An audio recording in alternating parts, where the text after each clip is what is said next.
I had my second baby 3.5 months ago, and here is how I lost the weight I gained during pregnancy while barely even trying. I went from this to this, all while still going out for frozen yogurt with my family almost every single week. Now, before I begin, you do not need to focus on weight loss right after having a baby, okay? This is a time for rest and recovery.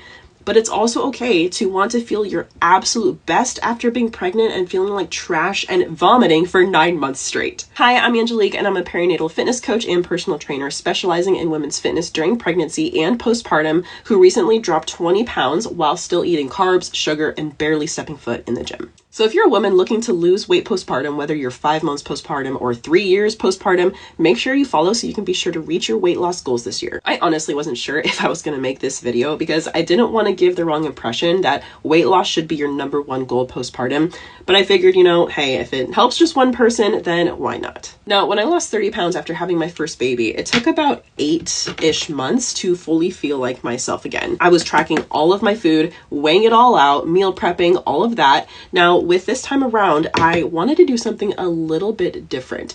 I didn't want to focus so heavily on that right out of the gate. So if you know about the 80-20 rule, that's when 80% of your food comes from nutrient-dense foods, while 20% comes from your favorite treat foods.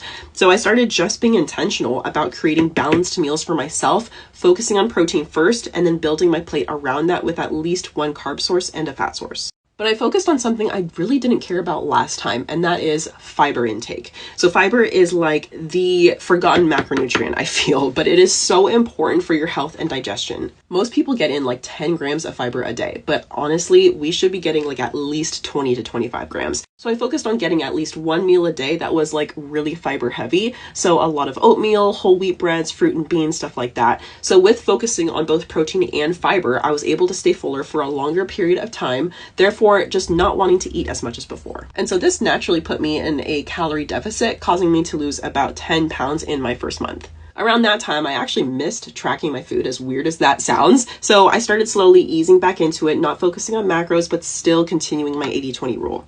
And this is exactly how I lost the next 10 pounds over the next 2 months. And remember, the key is not to eat the least amount of food possible. The key is to eat the most amount of food possible while still being in a calorie deficit if you're looking to lose weight. Now, if you're looking to drop your next 25 pounds in the next 16 weeks or less, drop the words free course below, and I'll send you a free course designed exactly for busy moms like you.